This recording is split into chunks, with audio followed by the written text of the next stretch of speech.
You were on it for just 1 week when you lost 3 pounds. So in the first week, you lost 3 pounds on this, right? That is correct. Your GLP-1 is a natural hormone that's in every single one of our bodies. And your GLP-1 lets you know if you're full. It's a satiety hormone. So when your GLP is working properly, it does help suppress your appetite as well as reduce those cravings. It's a sugar-free fast melt caramel. So what it's going to do best is it's going to reduce your sugar cravings or any other cravings you have in your body. It's going to suppress that appetite. But where Melissa got the most benefit, I think, over the last week was the L-carnitine. The L-carnitine tells your mitochondria, this is where you make, we've talked about it before, this is where you produce energy in your cells. It actually tells those mitochondria to burn fat for fuel. We're noticing other people losing up to 7 pounds in the first week. 4 pounds has been about the average. As you lose weight and as you take these Bella Melts, it's going to help lower that blood sugar in your body as well. All the information is there. MelissaHouseBG.com, MelissaHouseBG.com. Just now introducing for the first time Bella Melt with GLP-1 Fast Action.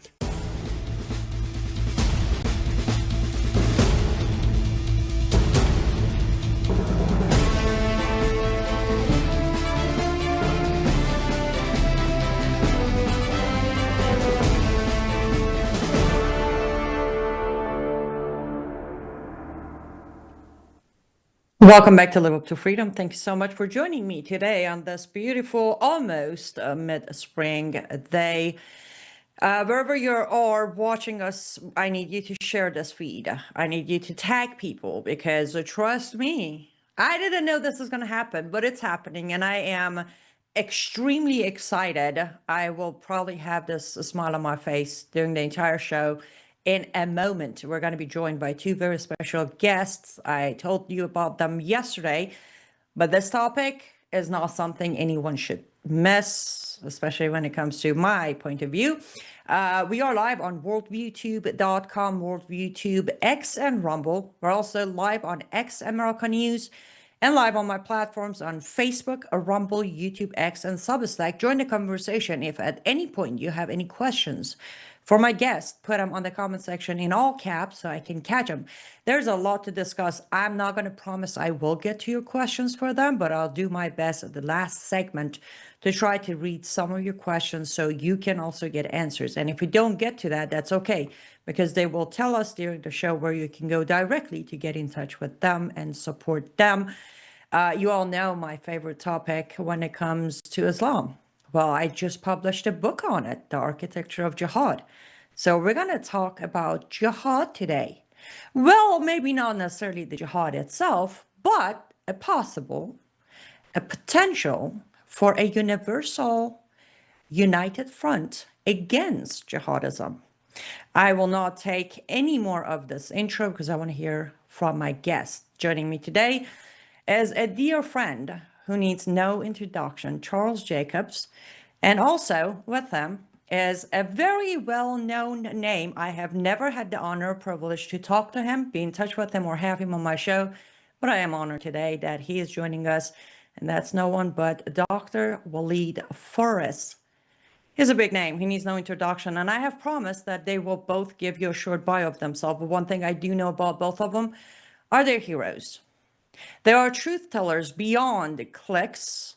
They are truth tellers beyond consequences and risks. And they've both been very much in the front line of this fight when it comes to America, humanity, freedoms, liberties, and stopping, at least, the jihadist side of Islam that's trying to infiltrate it. Gentlemen, welcome to Live Up to Freedom.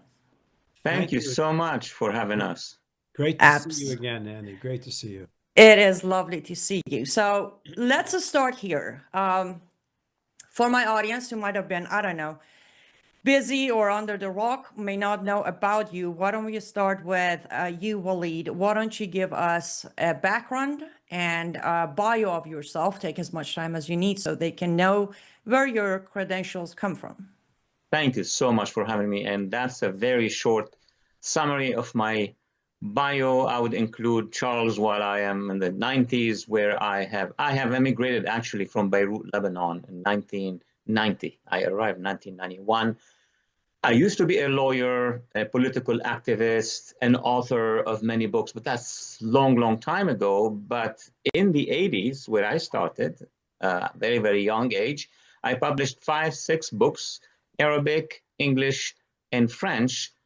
And the core of it was about jihadism then. And I coined the term, by the way, jihadism, different from jihad, but it's an expansion from jihad. Then, because Lebanon was invaded by jihadi forces, should they be Khomeinists, Hezbollah, Hamas, others, it was all intending on ending the multi-ethnic, multi-religious identity of Lebanon. I had to make a choice. I choose to come and join this nation, America, become an American. For the last 3 decades, that's what I've done. In my 90s, I taught political science and was very active with what we are going to be talking about already in the 90s here. This is when I met with Charles in the course of many conferences, so on and so forth. The first move was to identify and explain it to the American public in the 90s, before 9/11, what is jihadism? Jihad, there are a lot of work on it, and many people interpret it in different ways, but we, the 3 of us, know exactly what it means. But jihadism is a movement. And then throughout the 90s, we worked on this matter. Then after 9/11, as most of those who are in our condition, we became very public. I was hired by National Defense University, then by Fox News, then by Newsmax. I've done a lot of meetings in Congress. I became an advisor to a number of presidential candidates. And of course, 2015, 16, I became the first foreign policy announced by then Donald Trump, President Trump now. That's a summary of what I do. I have many books which we could talk about or I could publicize about later. But thank you for, again, giving us the opportunity. Absolutely, my pleasure. And thanks so much for being here on behalf of myself and my audience. We greatly appreciate everything you've done and everything you continue to do, and specifically today, your precious time that you are dedicating to my program. And now, my very good friend, Charles Jacobs, why don't you tell my audience a little bit about your background? Don't miss the part of you actually, literally in real life, saving slaves. I won't miss it. Actually, it's a really big part of my life. So I was a Jewish liberal growing up, and then all of a sudden, everybody started to hate Israel, from the New York Times and the Boston Globe, and I was in shock and wonder, and I didn't know what to do. And I helped form some of the important Jewish organizations for rhetorical defense. Camera was one of them, and it struck me that the problem with Israel was that there was a zoom lens effect. That is, if you filled up the map with the box on the newspaper with the map of Israel, the Jews look bigger than the smaller Palestinians. Whereas if you zoomed out, you would notice that Israel is the size of a matchbox on a double bed filled with people who want to kill it. And I thought, what's going on outside Israel? Maybe that should be news. And the first news that I found was that this was in the 1990s. Arabs had black slaves. My goodness, where the hell was the human rights community? Where was Amnesty International? And I thought, I wanted to be a writer. I was a management consultant, and I wasn't interested in that. I wanted to be a writer, and I started to research how it could be that, where was this happening? And I found out that indeed there was we didn't know what it was then. We didn't know it was a jihad. We said it was a civil war. So Sudan, which was Africa's largest nation, was dominated by the Arab Muslim north, and in the south were mostly black Christians. And there was a declared jihad, we later found out, and Arab militia would storm African villages, slaughter the men, burn churches, and capture the women and children as sex slaves, as concubines. And I thought all I would have to do would be to ring the bell and wake up Amnesty International, and just like they had done this big campaign for apartheid in South Africa, they would refocus on North Africa because, after all, who wouldn't want to free black slaves? Well, it turned out, I learned the hard way, that they don't care about black slaves if it's not white people who are doing bad things, because they don't actually, they're a fraud. They pretend they're for human rights, but they're not. They're for excoriating and punishing and defaming Western culture. And if the story has anything to do with other people doing worse than what white people ever did, ever, they're going to ignore it. So we failed to bring the left, the human rights groups, into the fight to save the innocence of the Christian innocence in Sudan. And so I linked up with a wonderful group called Christian Solidarity International. They found a way to buy back the slaves, to find Arabs at the border between the two societies, to pay them money. They would go back up north and steal or buy or capture or find the slaves and brought them back. And this was huge news all over the country, And in fact, it got to President Bush, who eventually forced Khartoum to allow the South to determine its own fate. And voila, you have the world's newest nation, South Sudan. So we did that. On October 7th, when my daughter from Israel called me up and she told me in 2023 what had happened to the Jews, I immediately knew that I'd seen this before, because I had interviewed escaped slaves and survivors of jihad raids in Sudan.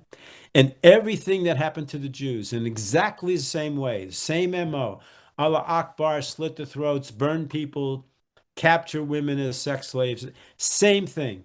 So I knew it was the same thing, and I started to link up with the Nigerians who this was happening to in America, and we formed the African Jewish Alliance, and then that's rolling into the next step that Walid and I are taking, and I'll just say that, and Walid can explain more.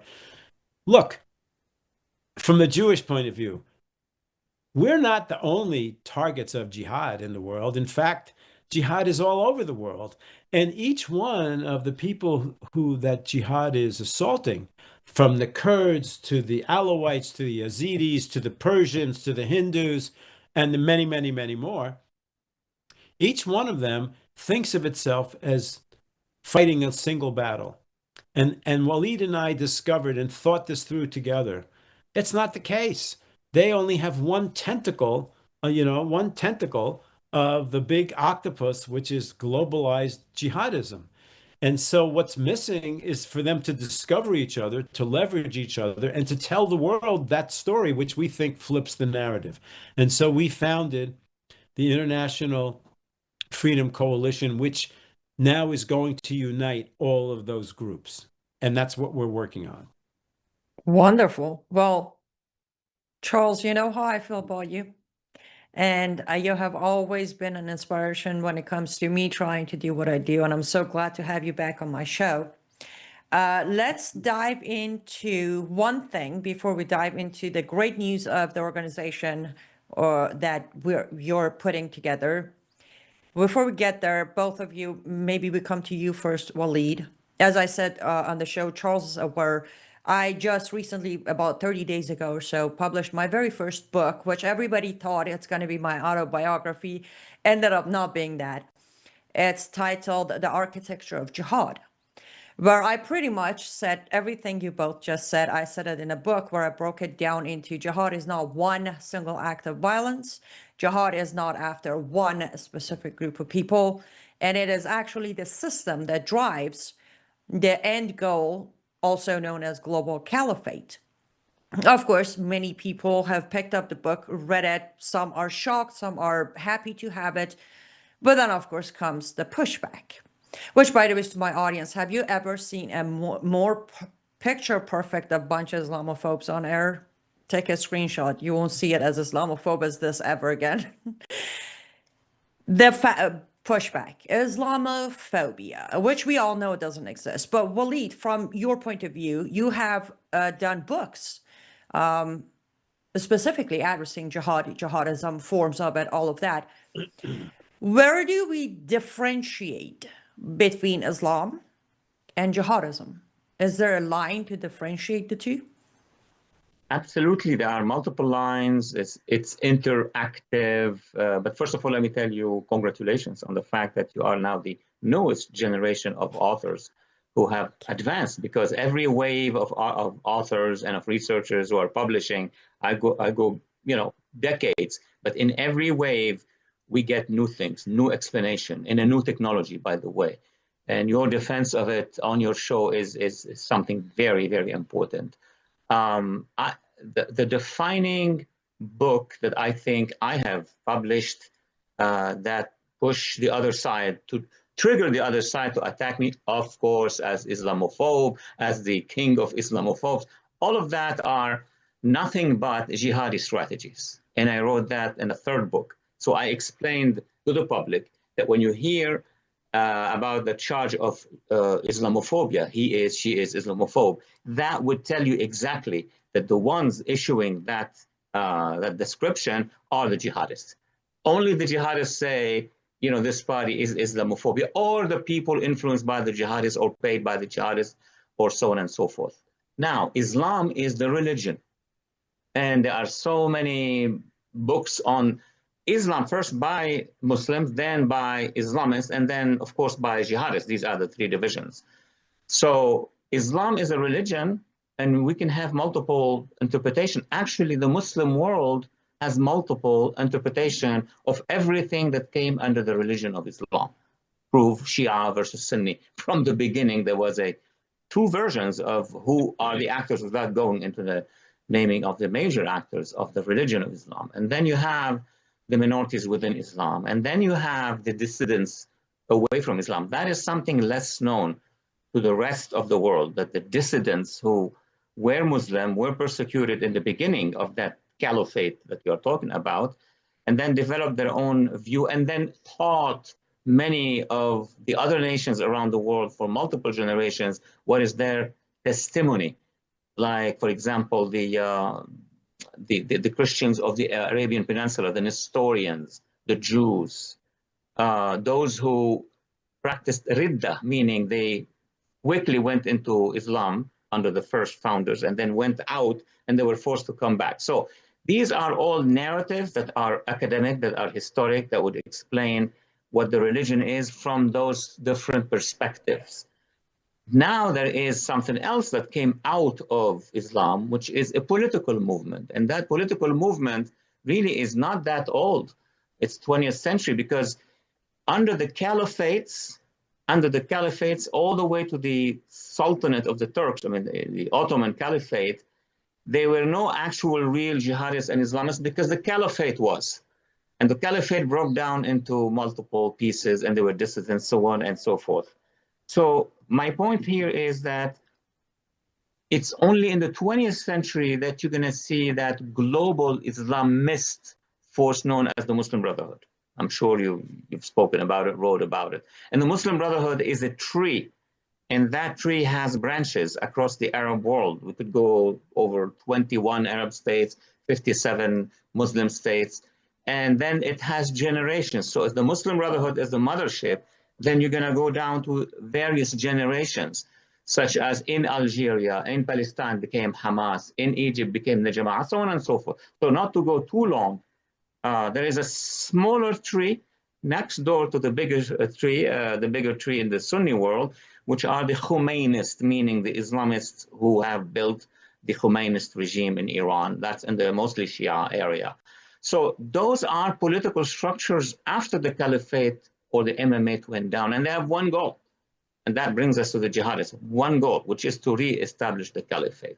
So when the international community went out of World War I, there were two choices. You join a new international community with laws and international law, or you go back to the Caliphate. So the choice, that the Summa Divisio, we say in Latin, the Islamists are the ones who wants to take back the Arab and Muslim world to the Caliphate. And the rest, I'm not saying that they're all moderates, there are radicals, there are the Baathists, but they want to try to move forward. So now the jihadists, to end here, are those who are going to try to use all means, including military means, violence, terrorism. The jihadists. those jihadists to go back and reestablish the caliphate. That would cost them to bring down 21 Arab countries, 57 Muslim states, and guess what? All the other 160 countries of the United Nations. People in the West don't know that they are designated as victims of the coming jihadi waves once they are at their doors, and they are now in Europe, and we can see them here in the United States. That's in a summary. Absolutely. Charles, before we come to you for your answer or your point of view on this, the line between Islam and Jihadism, we need to take our first ad break. So think about your answer. My audience, don't go anywhere. We're going to take a 1-minute ad break. We'll be right back to continue this discussion.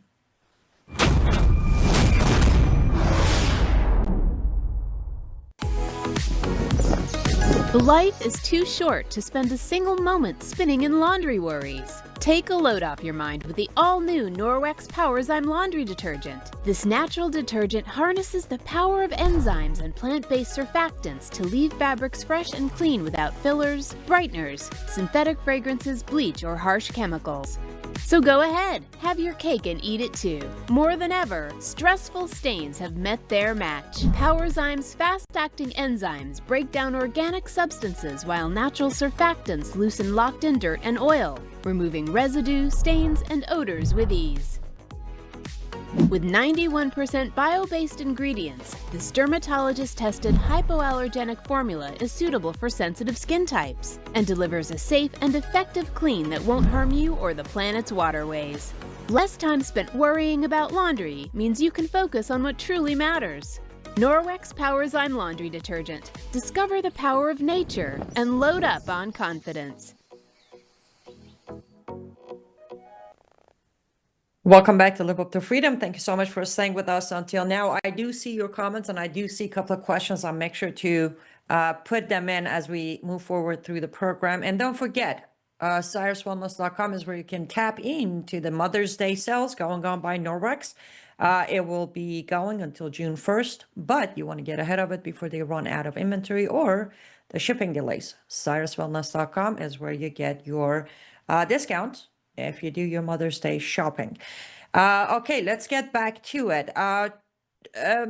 Walid, I would love to have you guys back, of course, because this is not a discussion of 1 hour or hour 20-minute show, but I'm going to move to Charles and his answer, but I will ask one, that's the way I phrase it. But by the way, I don't know, and I won't take it personal if you know much about my background, but growing up as a Muslim, I'm actually one of the testimonies of being forced into Islam by birth and then escaping it. And trust me, literal escaping it. I do believe, I don't go with radical versus moderate. I go with terminology of activated and not activated. Because by definition of Quran, the good Muslims are those who commit jihad with their wealth or life. So those who have joined us, as you said, after World War and decided to move on with life are not necessarily considered, if you go talk to, I don't know, Khomeini or Khamenei or, some of the Al-Qaeda leaders, they're not going to consider them some moderate. They're going to consider them some kafir who are disobeying Allah by orders of book. And I know it's a very long discussion, but I want to take your last thought before we go to Charles on, would you agree that those who have decided to move on, who have decided not to take words literal, they're also categorized into where they could face heavy consequences within Islamic countries and societies? Oh, absolutely. Actually, you gave me the opportunity very quickly to go back to the beginning of the caliphate. I'm sure you covered that. There are those who converted very quickly. That's history. I'm not even talking about ideology or today's politics. And then the caliphate itself sent armies to defeat them militarily and with all the means, etc., and to bring them back. It was called Harb al-Ridda, the war of bringing them back, meaning the caliphate, as you just mentioned, will not accept a reddition, meaning a change. Once you go into the caliphate, you cannot get out of the caliphate, and that's a very big problem. Now, in modern days, international law and principles would allow anybody to jump from one religion to another religion to a no religion, and that's fine under international law today.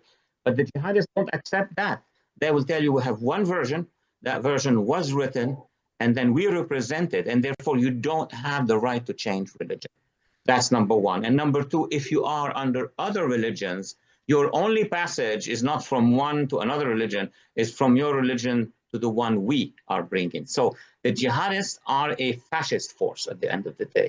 They are an authoritarian, totalitarian force. And their first victims, actually, first victim are the Muslims who wants to become liberal or transform Islam into something else. Well, that's their own right to do so.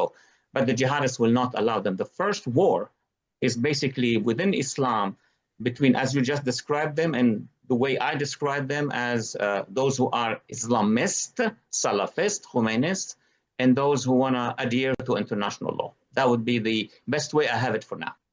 Exactly. Charles, what are your thoughts on the line? Where do you draw the line that separates Islam?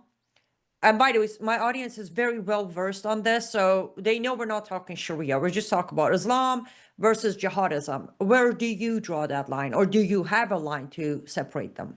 So we have all been in this discussion for the last 15 years, right? All of us have been, there's the Daniel Pipes part, and there's the Robert Spencer, and then the Andy Bostom. And okay, so some people in this discussion, in this debate, say Islam essentially means jihad, right? Because as you said, it's in the Quran, it's a piece of it, Another group, the Daniel Pipe side of it, says that there's radical Islam and there's moderate Islam. So these are it's a very, very difficult discussion to have. I have come to the conclusion that I want to deal with this pragmatically. And what I mean by that is that there are those people who are Muslims who will be on our side against the jihadists. I want them to be on my side. So I want to call them jihadists and non-jihadists. Okay? That's a practical way of doing it. The UAE, right? Just today, news, they broke from the oil cartel. My God, in order to help Trump, in order to help us defeat Iran and the biggest jihadist force now, they broke from the oil cartel. OPEC, can you believe it? And this is so important. Also, Somalilanders, I mean, they're Muslim, they have relations with Israel, and they have decided to join the West against the jihadists. So that's the way that I want to see it. And I think it's the most profitable way to see it. Because if you go the other way, I don't see what to do about having the other thought, which is that every Muslim is a jihadist, or it must be a jihadist, or is a couch potato, right? It doesn't help us. So I have all these discussions and these debates with my dear friends, Robert Spencer and Andy Bostom, and all these people. I understand where they're coming from. I sympathize with a lot of their views, but I have to say, for me, we have to be pragmatic, and the pragmatic and simplest thing to explain is there's jihadists and there's counter jihadists, and we are here to organize all of the counter jihadists, which is going to include Muslims, some Muslims, not a few. That's how I see it. I'm glad you said that. When you originally called me a few weeks ago to tell me about your new project, it was interesting that I said, I love where you're going, because that was exactly the reason I published a book, Architecture of Jihad. Not Architecture of Islam, not Architecture of Moderate Muslim, none of that. Architecture of Jihad, because me and you were on the same page.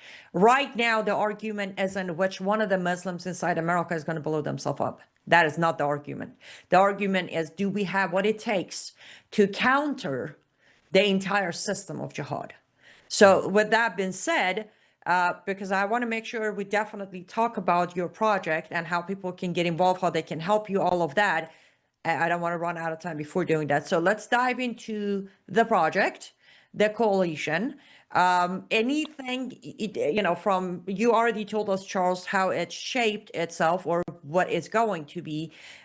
So let's dive in. The very first question for those who are not me, they don't know you, they don't necessarily know the depth of this jihadism, as you phrased it. And I'm going to come back to you, Charles, first this time. Why would why would this idea work when many other united fronts and organizations and attempts have failed? Let me start with the negative part. Okay. Why would this one work? That's a good question. First of all, there's a rhetorical path, and then the aspect, and then there's a practical aspect. Okay, so rhetorically, no one has really said it in the way that we are going to say it, and we're going to say it with, and behind us are going to be Kurds and Druze and Copts and Hindus, and so we're coming to the world and we're saying, guess what? These are not isolated events. You know, in Africa alone, there are 20 countries, each of which has their brand of Hamas, their cousin of Hamas, right? So you have Al Hijra in Kenya, and you have Boko Haram in Cameroon, and you have Al Shabaab in Somalia. In 20 African countries, each of these things are the same thing with a different name. They're cousins. They all belong to the great octopus in the sky, which is the global jihadist, not in the sky, the global jihadist network.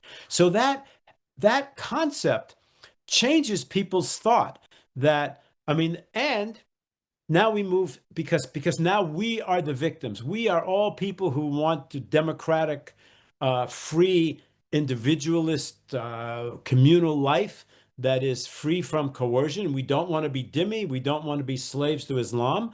And we're going to fight the jihad, all of us together. Okay. So now practically what this means is in the last month, Walid, maybe 2 months, Walid and I attended 2 congressional briefings.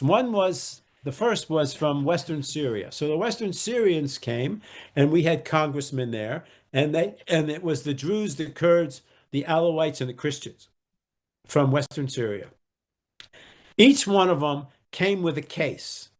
And it's basically the same story as what I told you about what happened to the Jews on October 7th. Basically the same story with lots of different variations. And each one of those people have its own history, and its own history is tortured by jihadists, right? Now they can come together and be a force in a way that, you know, maybe not before. The next one we had was just last week on Wednesday. We had 200 people. We worked with another Jewish group called Emet and Icon, which is the International Conference on Nigeria. And there were 200 people in the room. And we had Senator Ted Cruz, and we had former Congressman Frank Wolf, and we had Leo Terrell from the Trump administration. And you know that because we have pushed this Nigerian tragedy so strongly, it got to Trump. It got to Trump through social media. It got to Bill Maher, then it got to Van Jones, then it got to Riley Moore, the congressman who goes to Nigeria and who is now an eyewitness to slaughter. And it finally got to Trump, and he bombed Nigeria on Christmas Day. That was kind of a one and done thing that's not done. And this, by the way, is getting to, I see it on Twitter, the entire community of Charlie Kirk Christians who now see that, and you can see it on Twitter, they're furious, they're enraged that their black brothers and sisters in Christ are being slaughtered because they're Christians. I mean, the pragmatic, practical way of us being able to fight in this new configuration, I think is a brand new breakthrough and will be different than other attempts. I think all the other attempts were valiant. Walid himself and I myself, we tried to do this 25 years ago. The world wasn't ready. It's very difficult to do for many reasons. Walid could explain it better than I.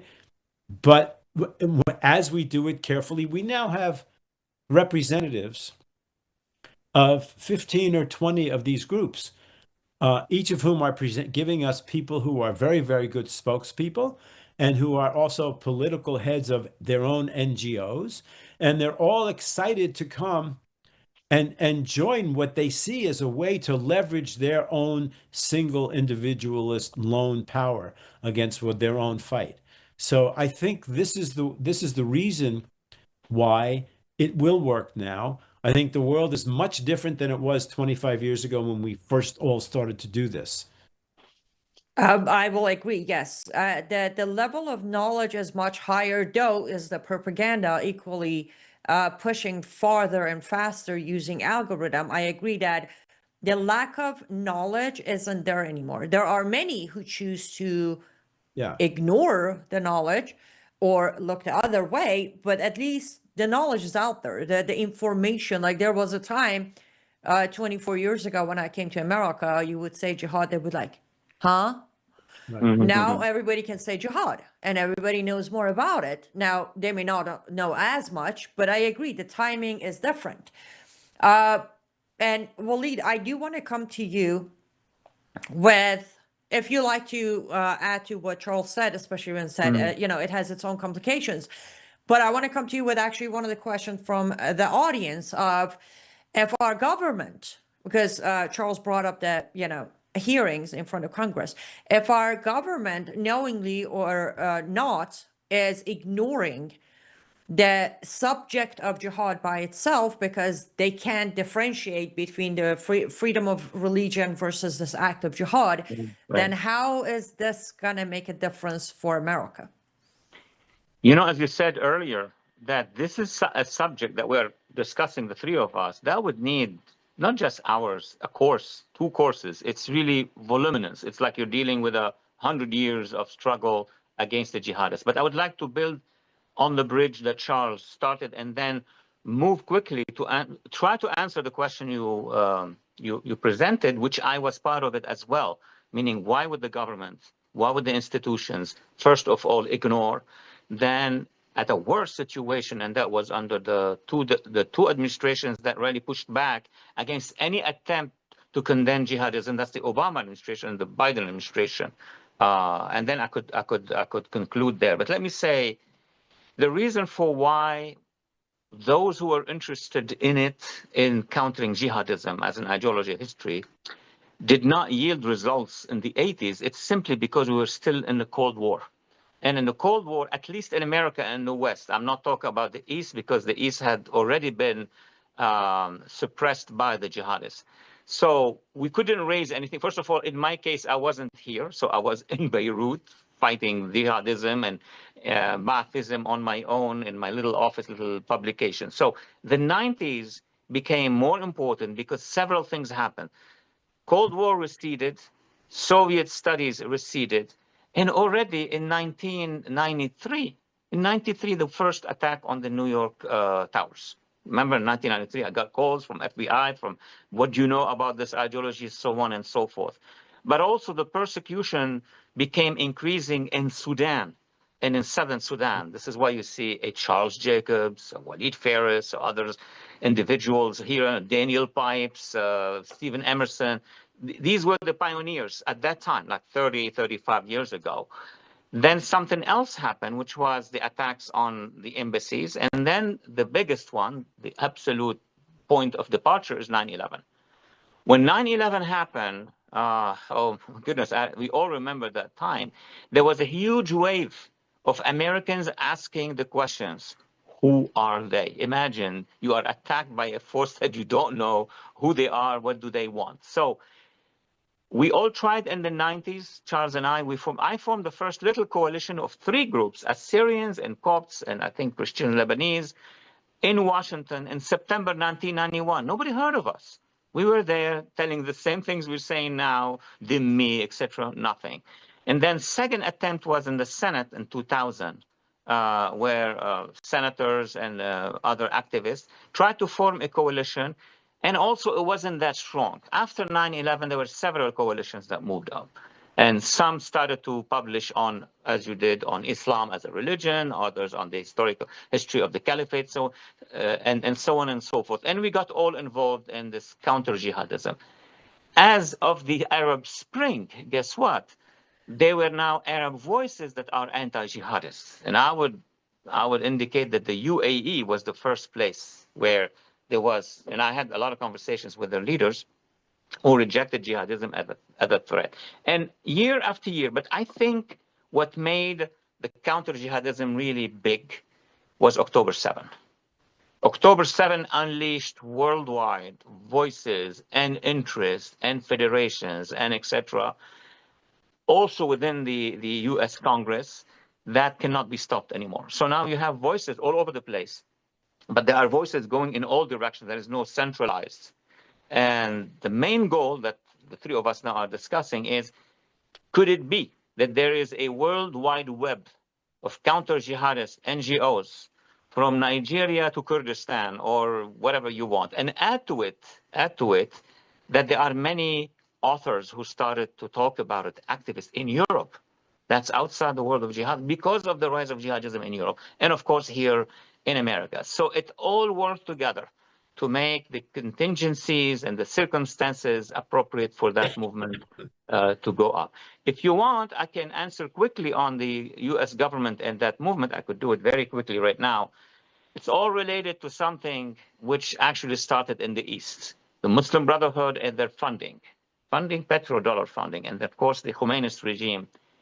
They are not sitting and looking at this. They know how dangerous it is when the victims, when the oppressed come together. They saw what happened in Egypt. The Egyptian people rose in 2012 and 13 against the Muslim Brotherhood and brought them down.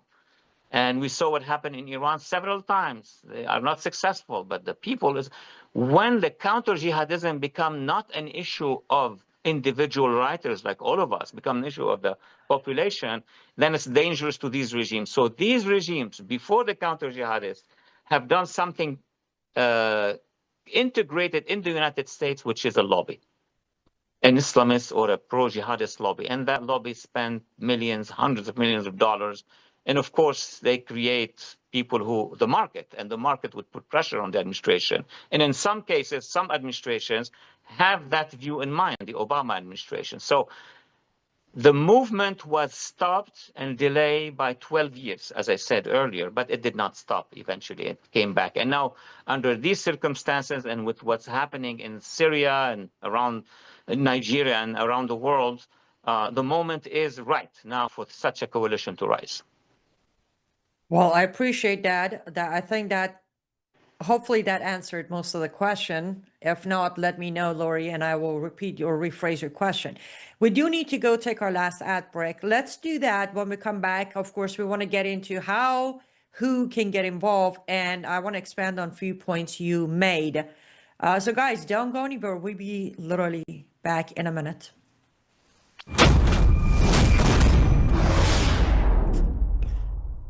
Hello, I'm Brandon House. Is the government tracking you? Do they have access to all your data? Well, if you go to worldviewtalk.com, you'll find out about a cell phone company that, well, does not store your data. They don't do that. This is what they're known for. They don't store your data. You have privacy. You're not being tracked. That's why a lot of folks are turning to worldviewtalk.com. You'll find their prices are very competitive.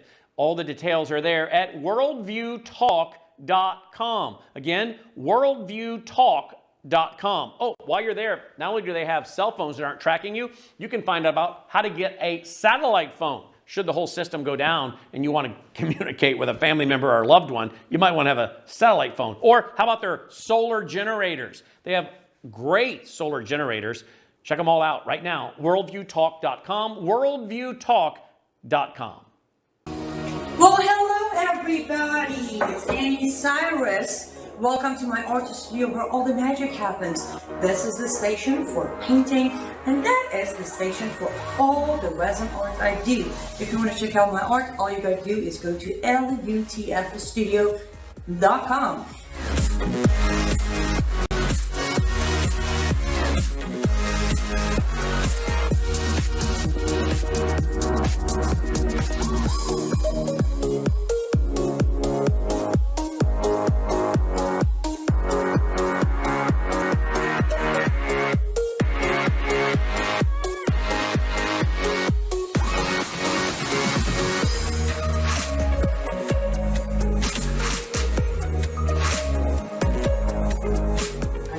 Finish this painting, but I'm sure, or at least I hope, I'll see you at lutfstudio.com.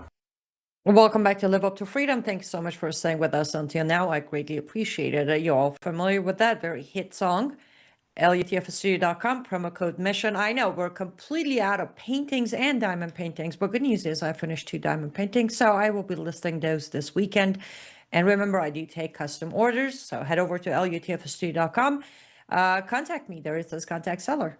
Tell me what you need, and we will figure it out, and I will make it for you. And again, all of the product used for me to make any of these are 100% US made, and everything is made by my hands, and I am in US, so you're supporting US based business. And don't forget, promo code mission for 10% off. And of course, as you know, I would not be here on this big platform if it wasn't for generosity of Brown House, who allows me to have a 1 hour, sometimes hour and a half, sometimes 2 hour a day show right here with no cost to me, financial cost to me, all out of his budget. Worldviewfoundation.com is where you can make a tax-deductible donation to his ministry, where that ministry can support the network. That's worldviewfoundation.com. 100% tax-deductible donation. Your support towards the network is greatly appreciated, not just by me, but everyone involved right here at Worldview Tube. Okay, before we bring back our guests and try to close the show with what, who, where to get involved, I want to address something. I see lovely comments on the comment section. I appreciate you being here, and I want to address something that I think it's a great time to do. Guys, those of you who've been here for over a decade with me, you know where I stand. However, I have said this for a couple of months now. We need to put aside our little differences. These are little differences. For me to call them activated, not activated, as Charles addressed, for me saying moderate versus radical, all the same, all are jihad. Those are the little differences. Why are there little differences? Because if we get busy for me to argue with Walid or Robert or Jamie or Charles and everybody's like, no, you all have to agree with me that they're all jihadists. Why we do that? The real jihadists out there are blowing up our civilization. And I don't mean just literally. I mean by infiltration, by resetting system, by getting elected into office. We don't have time for that. Why don't we stop jihad first? And that's why I have Charles and Walid on my show. I will have them back on and on and on. And Charles knows I will put all my support behind this coalition, because this isn't about who thinks how many of them are jihadists or not. This is about what they're doing today. If we don't have a united front, regardless of our tiny differences between my background, Charles' background, and Walid's background, then there will never be a movement. Sometimes we put aside, if I think purple is the best color in the world, and I want to argue over that instead of actually buying the house before I pick the paint for it, then it's pointless. So let's put aside the paint for the walls and let's build the house. Let's move in. I promise you, I'll win the purple color when the house is purchased. With that, let's bring back on Charles, Jacob, and Walid. Guys, I really greatly appreciate you guys being here. And I want to make sure my audience understand that, yes, 3 of us don't agree 100%, but we do agree on one major point, and that is free world needs to be protected against jihadism. With that, Charles, why don't we come to you? What is there anything for anyone on my audience, from a Christian American white to the Iranian American ex-Muslim to the as you know, I have a very diverse audience. Do they have a role to play here? If they do, what is that role? Okay, so first of all, I loved how you put that. That was brilliant, because that's exactly right. You know, especially intellectuals have this problem. You know, you got to really agree with me. I mean, and it's foolish. It leads to factions, and factions lose. Right? What wins is coming together under an agreement on 90%. Right? That's all we need. I loved how you put that. I'm gonna cut that clip and put it all over the world. I'll send it to you. Okay. So there's lots of ways that people, let me mention 4 ways. So we have a website, right? So if you want to learn about what we're doing, if you want to see the people on each one of our regional desks, and if you want to join and hear our podcasts that are coming up soon, and if you want to support us with funding, which is very nice, you get a tax deduction, all of that is on internationalfreedomcoalition.org. So that's the website. We're going to be launching, I don't know the exact date, but but we're also going to have a congressional briefing, and we're going to try to bring as many congressmen as we know, and all of the people that we know who have been to Congress, who haven't been to Congress, who are part of the victim set, and bring them there. We will be announcing that on our website.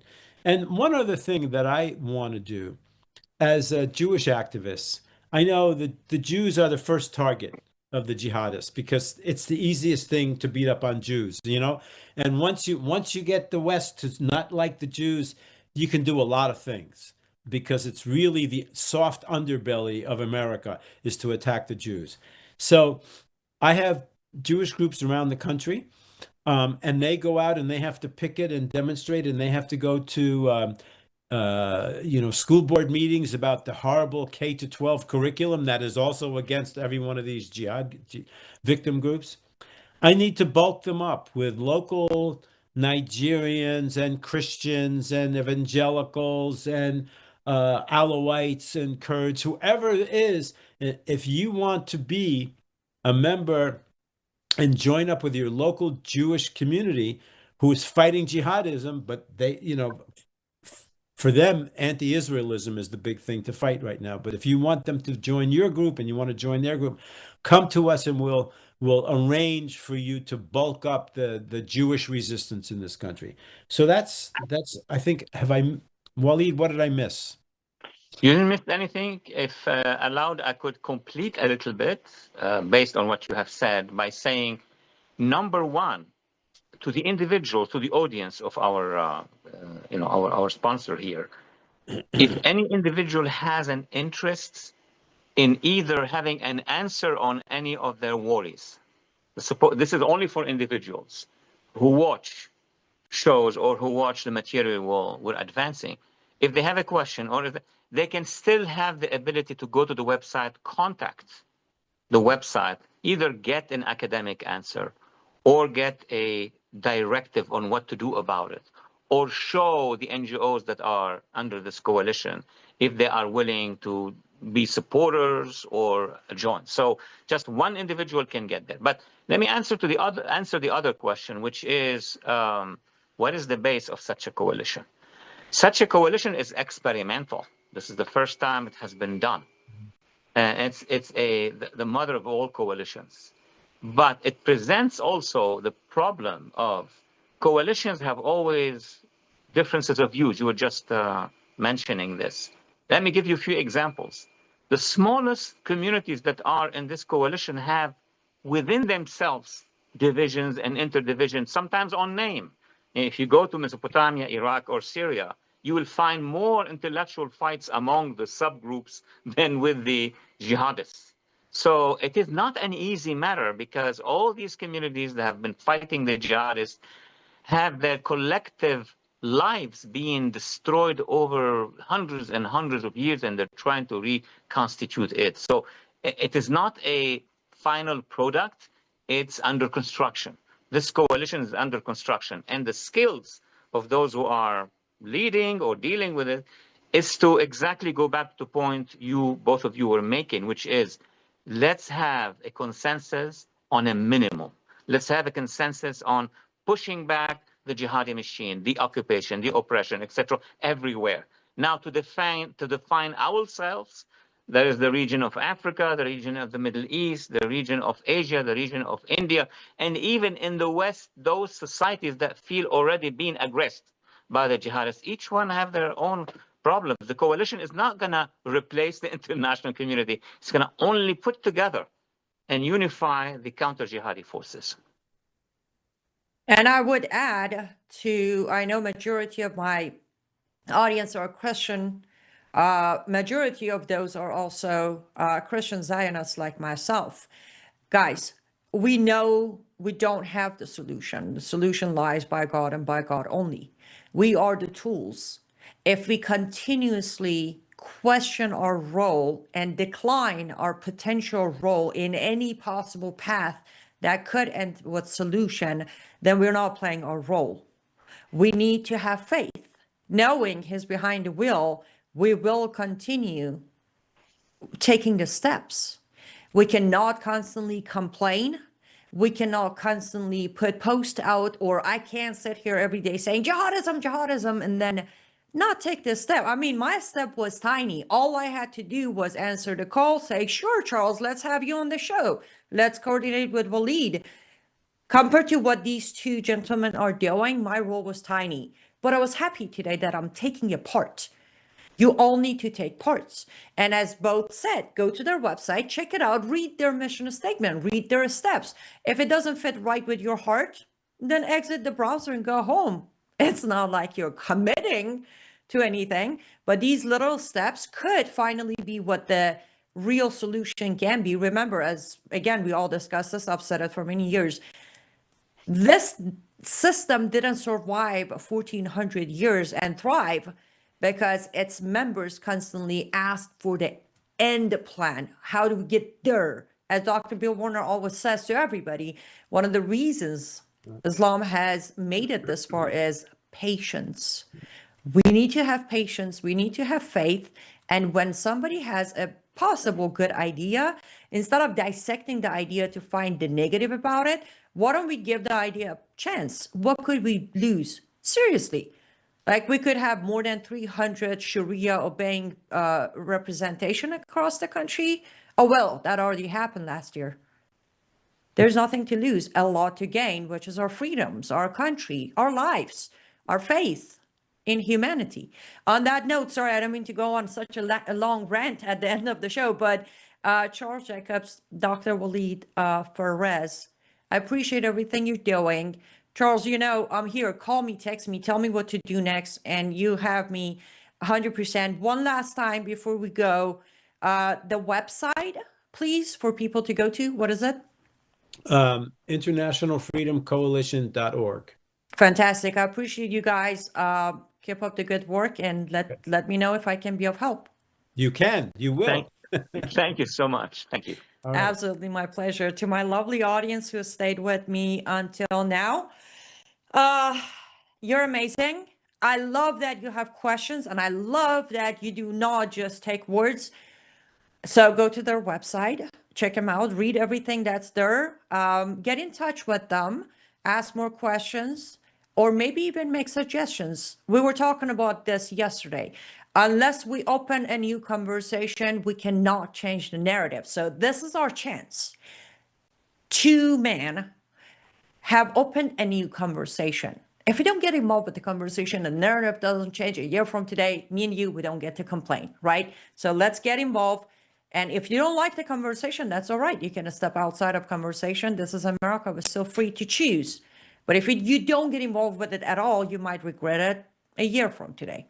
So go to their website, read their stuff. If you agree with them as much as I do, to the level I do, get behind them, support them, spread the name, tell other people about this coalition, and let's see where this conversation goes. On that note, I need to wrap the show. I'll be back tomorrow with my special guest, Hedi Mirahmedi, and we're going to actually address the Free Sharia Caucus and how that could be good or not. I don't know. We'll find out tomorrow. Stay safe and stay vigilant. I'll see you tomorrow. Bye, guys.